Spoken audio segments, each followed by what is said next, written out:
Então, bom dia, irmãos. Quero chamar aqui à frente o Felipe. Hoje é o mês da família, né? Então, pedi ao Felipe para estar participando com a gente. Ele vai ler o texto. Queria que os irmãos abrissem aí no livro de Mateus, Evangelho de Mateus, capítulo 20. Mateus 20, do verso 20 ao verso 23.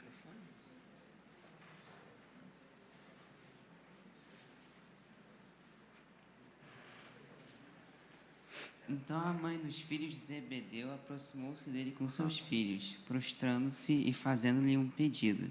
Jesus lhe perguntou: que queres? Ela lhe respondeu: concede que no teu reino estes meus 2 filhos sentem, um à tua direita e outro à tua esquerda. Jesus, porém, respondeu: não sabeis o que pedis. Podeis beber o cálice que estou para beber? Eles responderam: podemos. Então lhes disse: certamente bebereis do meu cálice, mas o sentar-se à minha direita e à minha esquerda não me compete concedê-lo. Isso será dado para quem está preparado por meu Pai. Obrigado, filho. Obrigado.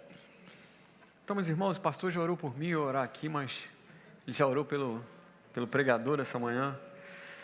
E eu quero refletir hoje sobre uma família abençoada por Deus, mas uma família longe de ser uma família perfeita, uma família abençoada por Deus, mas que viveu muitas dificuldades e lutas, e luto também, assim como as nossas famílias hoje. E este texto que a gente acabou de ler, a gente às vezes não se dá conta que a Bíblia fala sobre famílias, muitas vezes sobre famílias, e aqui nesse texto, a gente tem uma família aqui. O verso 20 diz que a mãe dos filhos de Zebedeu aproximou-se de Jesus com os seus filhos. O texto, ele não identifica os personagens, a não ser o Zebedeu. O texto diz que é a mãe dos filhos de Zebedeu. Então, Zebedeu, o patriarca da família. Os filhos dessa mulher eram os discípulos de Jesus, Tiago e João. E essa mulher, a esposa de Zebedeu, ela se chamava Salomé. O texto não diz isso, e a gente precisa conectar vários textos, né? Eu estou com as referências ali, os irmãos depois anotem, quem quiser conferir em casa, mas ela se chamava Salomé. Então a gente tem uma família aqui, a esposa, o casal e os 2 filhos. A gente não sabe se essa família era maior do que apresentada aqui, possivelmente sim. Naquela cultura os casais tinham muitos filhos, mas a gente não pode afirmar, né, além do que a Bíblia diz.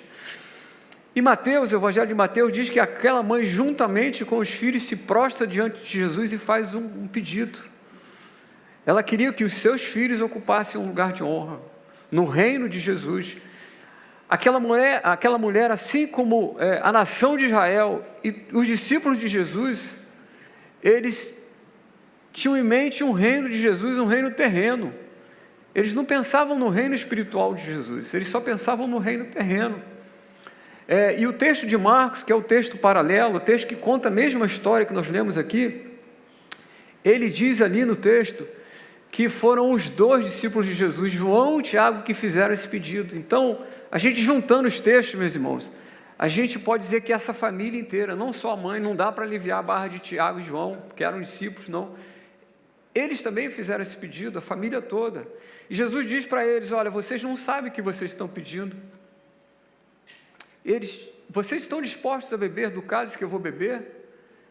E o cálice na Bíblia, ele podia tanto indicar comemoração, um banquete, que as pessoas comemoravam a vitória, um sucesso, as conquistas, tanto podia indicar também sofrimento e dor. E eles disseram sim. Provavelmente eles não sabiam exatamente o que estava aguardando, o futuro que os aguardava. E Jesus diz para eles: certamente vocês beberão do cálice que eu vou beber. Jesus, é lógico que ele corrigiu aquela visão que eles tinham de reino. Depois o texto continua, a gente não vai ler. E Jesus disse: realmente, vocês vão beber desse cálice, porque Jesus estava se referindo ao sofrimento que os 2 teriam de passar. Então Jesus estava dizendo ali: olha, se o rei desse reino, antes de se sentar no trono, vai ter que padecer, que dirá aqueles que querem ocupar lugar de honra no seu trono? É o que Jesus disse para eles. Se a gente continuar o texto, a gente vai ver ali que esse pedido, a gente vai entender que esse pedido foi feito na presença dos outros discípulos e despertou neles o quê? Uma indignação. Mas não foi uma indignação nobre, não, meus irmãos, porque o pensamento ali é que eles queriam aquele lugar, aqueles 2 lugares ali que aqueles irmãos pediram para ocupar. Provavelmente o que se passou ali na cabeça deles era assim: puxa vida, esses 2 irmãos aí, eles se anteciparam. A gente podia ter pensado em fazer esse pedido antes, mas os 2 já pularam na nossa frente. Essa foi a reação ali. Meus irmãos, só lendo esse texto aqui, a gente está vendo uma família aqui, a gente já pode ter assim, a impressão realmente, não precisa nem analisar muito, que essa família tinha problemas, que essa família tinha, não era uma família perfeita, uma família cristã, eram seguidores de Jesus, a gente vai ver, mas não era uma família perfeita. Mas, meus irmãos, era uma família abençoada por Deus. Sim, era uma família abençoada por Deus. Por que a gente pode dizer que era uma família abençoada por Deus? Porque essa família teve um encontro com o Salvador Jesus. Eles se tornaram seguidores de Cristo. Sobre Zebedeu, a gente não pode afirmar muito. Eu li até alguns comentários que diziam que o pai, o patriarca Zebedeu, ele também era seguidor de Jesus, baseado com o argumento de que se a mãe era uma seguidora de Cristo, se a esposa dele era uma seguidora de Cristo, ele também, no mínimo, não proibiu, ou era um seguidor de Cristo também, porque se ele proibisse, aquela mulher dificilmente teria o envolvimento que teve, que a gente vai ver que ela teve aí no ministério de Cristo. A Bíblia fala apenas que ele era um pescador, tinha uma empresa de pesca, tinha alguns empregados, e que os seus filhos, Tiago e João, trabalhavam com ele nessa empresa. Salomé, a mãe de Tiago e João, ela teve um encontro com Cristo. A gente não sabe, a Bíblia não diz exatamente o momento, mas eu posso afirmar isso porque a Bíblia diz que ela era uma seguidora de Jesus. Ela esteve com Jesus, acompanhando as outras mulheres, quando Jesus estava sendo crucificado, ali estava ela, aquela mulher, uma seguidora de Cristo. Estava entre as mulheres também que foram ungir o corpo de Jesus após a sua morte. Então, ela era uma seguidora de Cristo, ela teve um encontro com Cristo, embora a Bíblia não narre exatamente quando isso aconteceu. Sobre os filhos desse casal também, eles tiveram um encontro com Cristo, eles se tornaram seguidores de Cristo. A Bíblia relata, Mateus 4, 21, há outros textos também, que diz que os irmãos Tiago estavam ali, na empresa do pai, trabalhando, pescando, e Jesus passa e chama-os: vem e segue-me. E o texto diz que eles imediatamente largaram tudo e passaram a seguir a Jesus. E é interessante, meus irmãos, que quando Jesus convida, o convite de Jesus, ele se torna uma ordem. Sempre quando Jesus chama alguém e há uma hesitação, a gente olha para o texto bíblico, a gente vê que de fato eles não receberam a ordem de Cristo: vem e segue-me. Nós já ouvimos o testemunho do Rogério, e se a gente tivesse a oportunidade de ouvir o testemunho de cada um aqui, todos nós em comum aqui, nós ouvimos essa voz de Jesus nos chamando, porque Jesus mesmo diz que as minhas ovelhas ouvem a minha voz. Talvez as circunstâncias sejam diferentes, mas todos nós ouvimos essa voz que esses 2 irmãos ouviram. Por que a gente pode considerar também essa família uma família abençoada? Porque além do encontro com Cristo, eles serviam a Cristo, eles estavam envolvidos na obra de Cristo.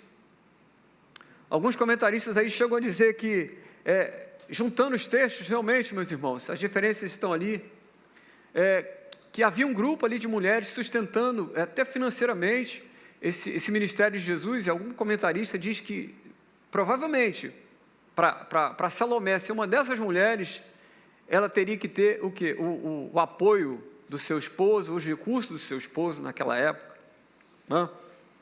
O Evangelho de Marcos diz que a esposa de Zebedeu, a Salomé, ela seguia e servia Jesus. Marcos capítulo 15, verso 40. E os filhos do casal, meus irmãos, além de terem sido chamados para serem seguidores de Cristo, eles foram chamados para ser apóstolos de Cristo. A gente vê os 12, na lista dos 12, em Mateus capítulo 10, versículo 2.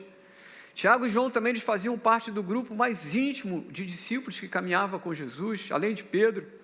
Quantas ocasiões eles estiveram juntos ali com Jesus? Quando Jesus ressuscitou uma criança, e ele permitiu que só eles entrassem no quarto, né? Na transfiguração também, estavam lá os três, estavam lá Tiago e João, no Getsêmani, nos últimos momentos da vida de Jesus, estavam lá também os filhos de Zebedeu, Tiago e João. João, o irmão de Tiago, ele foi escritor de vários livros da Bíblia, né? O Evangelho de João, o Apocalipse, as cartas. Quem vai negar, meus irmãos, que essa era uma família abençoada por Deus? Se eu parar aqui, quem não queria fazer parte dessa família? Quem não queria? Né? Era uma família abençoada por Deus, mas de forma nenhuma era uma família perfeita. E essa ideia, meus irmãos, de que há famílias perfeitas, ela é muito ruim e pode ser destruidora para nós. É muito bom se espelhar na família de alguém, e a Bíblia diz que a gente tem que ser modelo para as outras famílias. As nossas famílias, as famílias cristãs, elas devem viver de acordo com o modelo bíblico, um modelo completamente diferente. Mas, meus irmãos, continuamos sendo falhos, tá? E quantas vezes a gente pensa, poxa, queria ter uma família igual a de Ciclano. Isso é bom, né? Se aquela família é padrão, que bom. Mas quantas vezes a gente vai além, né? Poxa, queria que os meus filhos fossem igual aos filhos do irmão fulano, né? Eu já ouvi isso, queria que meu marido fosse igual, queria que minha mulher fosse igual. Isso é muito ruim, porque eu vou agora me inspirar no pastor. Depois de Gênesis 3, não tem família perfeita, né, pastor? Depois de Gênesis 3, não tem família perfeita. A única família perfeita era Adão e Eva, antes de entrar o pecado. Depois acabou a perfeição. Nem a família de Jesus era uma família perfeita. Jesus era perfeito, mas a sua família não.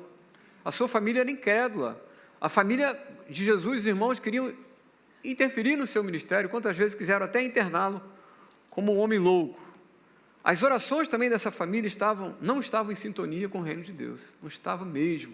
O que eles queriam ali, a família toda, não foi só a mãe deles, eles queriam não que o reino de Jesus viesse, mas que o meu reino, o reino deles viesse à terra, que eles estavam pensando o quê? Somente no hoje. A visão deles é a visão que o mundo tem hoje, e muitas vezes as nossas famílias, mesmo como famílias cristãs, parece que a gente tem as mesmas visões que as famílias não cristãs têm da vida, das prioridades.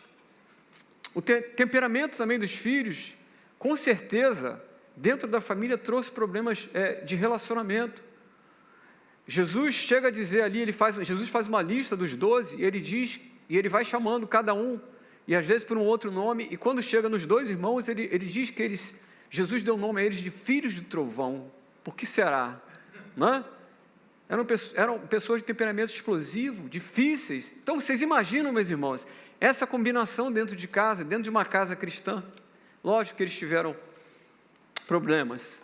A gente sabe da história, sabe de que quando eles foram impedidos de entrar em Samaria, eles pediram autorização a Jesus. Olha, se o quer que nós enviemos fogo do céu e queimemos esse povo aí de Samaria. Então, era nesse nível.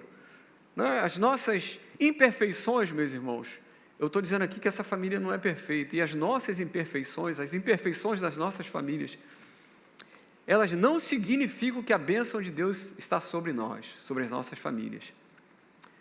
Essas imperfeições das nossas famílias não significam que o cuidado de Deus não está sobre nós. Uma família com problemas, sem problemas, essa família tinha muitos. Uma família sem problemas, jamais. Eu tenho certeza que eles passaram por muitas dificuldades. Mas eu acho que a maior dificuldade que essa família passou aqui, eu acredito que tenha sido a morte de um de seus filhos. Tiago foi morto à espada, Atos capítulo 12, verso 1 e 2, diz que Tiago foi morto à espada por ordem de Herodes. Agora, vocês imaginem perder um filho. Tem sofrimento maior do que esse? Um pai sepultar o filho? A Bíblia não fala que eles sepultaram o filho, mas Tiago morreu jovem. Então, meus irmãos, provavelmente os pais vivos sepultaram esse filho. Né? O outro irmão, João, segundo a tradição, foi o único dos 12 apóstolos que não foi martirizado, mas ele viveu como mártir, teve que fugir, foi perseguido, foi exilado numa ilha deserta. E talvez o drama dessa família, de luto, não seja o drama da sua família, mas o drama da sua família pode ser o drama que acometeu a família do Anderson, Ana Cláudia. Seu drama pode ser o desemprego. E muitas vezes a gente consegue enxergar, depois de muito tempo, a obra que Deus faz na nossa vida. E, resumindo rapidamente a minha experiência como, antes de conhecer Paula, como criança, adolescente, eu acho que essa experiência também é a experiência de muitos aqui. A questão financeira lá em casa era muito difícil, e quantas vezes a gente compartilhou, Cláudio está aqui, compartilhava roupa, né, entre nós, situação muito difícil.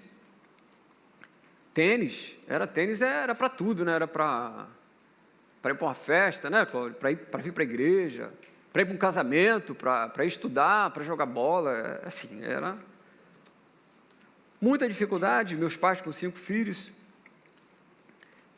E interessante é que, com toda essa dificuldade, eles acolheram muitas pessoas lá em casa. Muitas pessoas, sim. A bênção de Deus não significa, meu irmão, muitas vezes, sabe o quê? Dinheiro sobrando, né? Não significa. Eu acho muito bonito o Salmo 23. A gente conhece as versões mais, vou dizer assim, clássicas, né? O Senhor é o meu pastor e nada me faltará. Mas tem uma versão que eu acho muito interessante, que diz assim: o Senhor é o meu pastor e de nada tenho falta. Que dá a ideia de não só uma segurança na provisão futura, mas um contentamento que eu tenho hoje. Então, a escassez, a dificuldade, o desemprego, meu irmão, que talvez você esteja vivendo hoje, não significa que a bênção de Deus não esteja sobre a sua família.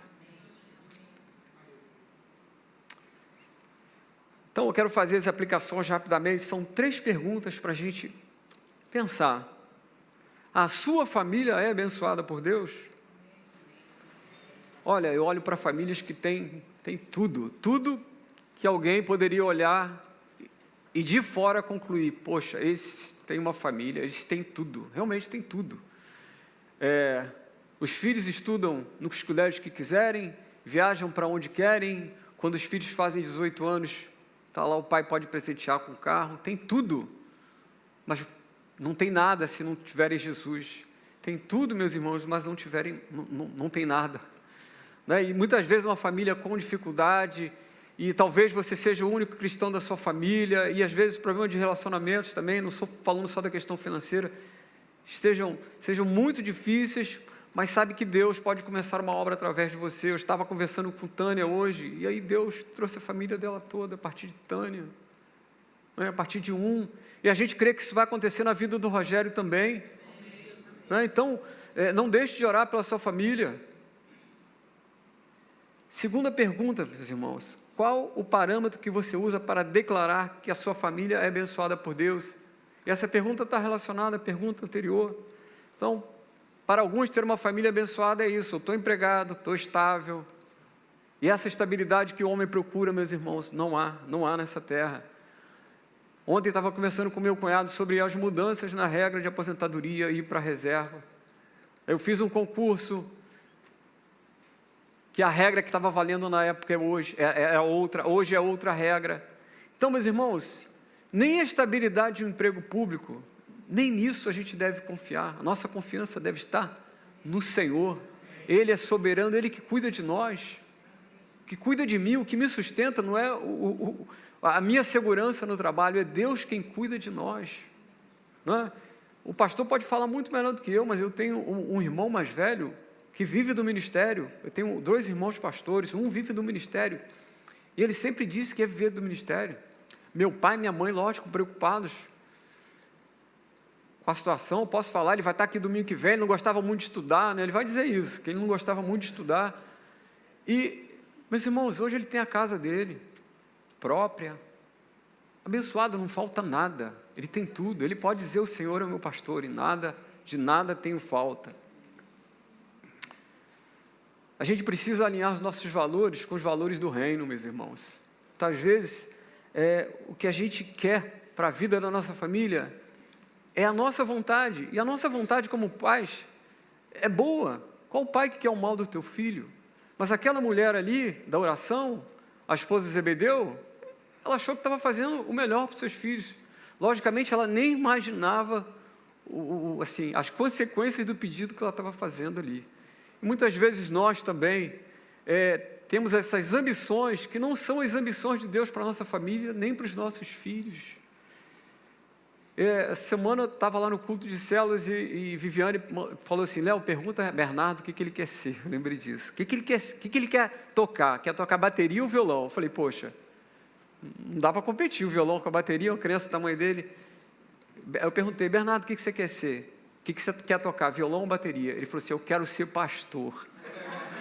Eu quero ser pastor. Eu conheço, meus irmãos, casal de crente, que quando o filho, uma filha, chegou para o pai e disse que queria fazer um seminário, porque queria ser pastor ou missionário, o pai estava triste, lamentando, porque um dos seus filhos recebeu o chamado para ser pastor, ou missionária, porque os nossos valores não estão alinhados com os valores do reino. Eu não estou dizendo que teu filho tem que ser pastor, não. Mas, meus irmãos, deixa que a vontade de Deus se cumpra na vida dele, na vida da sua família, em vez de querer fazer a sua vontade. A minha vontade, geralmente, não é a vontade de Deus, meus irmãos. Quase 100% das vezes, infelizmente, a vontade do homem não é a vontade de Deus. E a última pergunta para a nossa reflexão: como lidamos com os problemas de nossa família? Como lidamos com os problemas da nossa família? Com indiferença, ignorando, fechando os olhos, desistindo? Já orei muito e agora, substituindo a nossa família biológica pela família cristã, isso pode acontecer. Eu sei que há irmãos, família, assim, com tantas dificuldades de convivência, que já, assim, alguém já disse até para mim, olha, eu prefiro estar só com os irmãos da igreja, se eu pudesse, eu estaria domingo a domingo com os irmãos da igreja. Eu entendo, mas isso não vai resolver o problema da nossa família, isso não é a saída, isso não é o que Deus quer também para a sua família. Deus pode mudar qualquer situação, qualquer circunstância, meus irmãos. Deus pode transformar filho, tua esposa, teu marido. Deus pode mudar todas as coisas. Se a gente olhar para João e Tiago no início da caminhada com Cristo, eles eram o quê? Pessoas vingativas. Eles já estavam andando com Jesus, mas eles eram pessoas vingativas, intolerantes. Mas depois da caminhada com Cristo, a gente vê ali João sendo chamado de o apóstolo do amor, escrevendo cartas falando sobre o amor.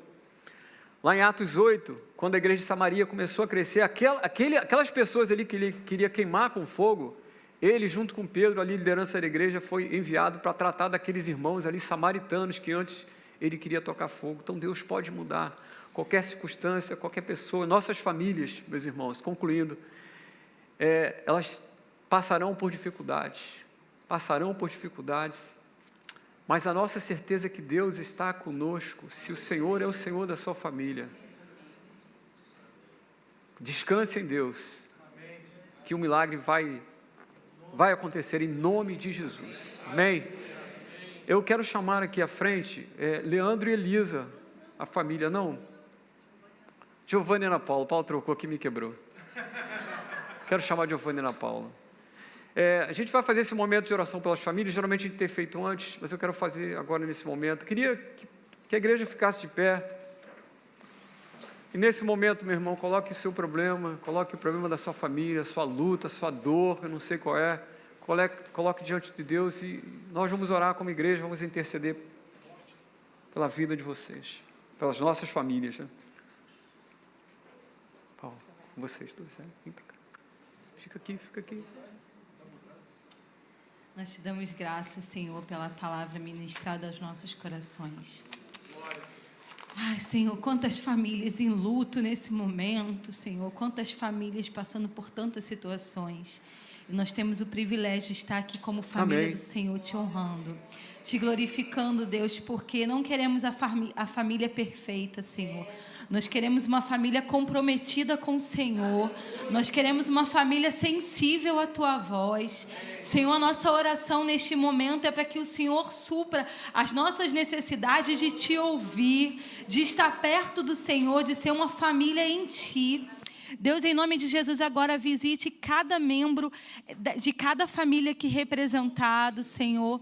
Em nome de Jesus, Senhor, vai visitando o mais íntimo de cada um, Senhor. A gente pede, Senhor, que o Senhor visite e haja transformação, Jesus. Senhor, que o Espírito Santo possa, Senhor, incomodar as pessoas que estão aqui, para que a gente, enquanto família, jejue pelas nossas casas, para que a gente clame pelos aqueles primos distantes, que a gente coloque os nossos familiares que não Te conhecem. Oh, Senhor, quantas pessoas têm perdido o privilégio de Te ouvir, de estar junto de Ti. Não é para estar aqui, mas é para ficar longe do inferno, Senhor. Porque o privilégio é de morar com o Senhor, é de viver com o Senhor. Não tem privilégio maior de sabermos que o nosso reino não termina aqui, Senhor. A gente tem um local muito maior esperando por nós, que é estar perto do Senhor na Tua presença. Visita as pessoas que já tiveram uma vez na Tua casa, Deus. E hoje, como filhos Teus, não se encontram mais. Vai de encontro ao coração de cada um deles, Jesus. Em nome de Jesus, traz renovação, traz esperança, traz o conforto do Espírito Santo, Deus. Traz a memória deles, Senhor, o reencontro contigo. Como era bom estar perto do Senhor. Senhor, então queremos Te clamar nesta manhã, que possamos ser, Senhor, flecha nas Tuas mãos, Deus, para que mais famílias sejam impactadas, Deus, que nossos filhos sejam o que o Senhor planejou para eles, que os nossos pais, que os nossos irmãos sejam não aquilo que nós queremos, mas o que o Senhor quer para cada um deles. Em nome de Jesus, nos colocamos na Tua disposição para sermos famílias do Senhor, mais do que uma igreja unida, mas uma igreja que acredita que a família é a transformação de tudo, que é na minha casa que começa o meu ministério, que é na minha casa que começa a minha disposição de Te servir, Jesus. Muito obrigado pelo privilégio de estar aqui reunidos com meus irmãos. Já Te agradeço porque a Tua palavra veio de encontro aos nossos corações e trouxe a certeza de que o Senhor é o único, especial e que o Senhor cuida de cada um de nós. Muito obrigada, Senhor, mais uma vez. Amém.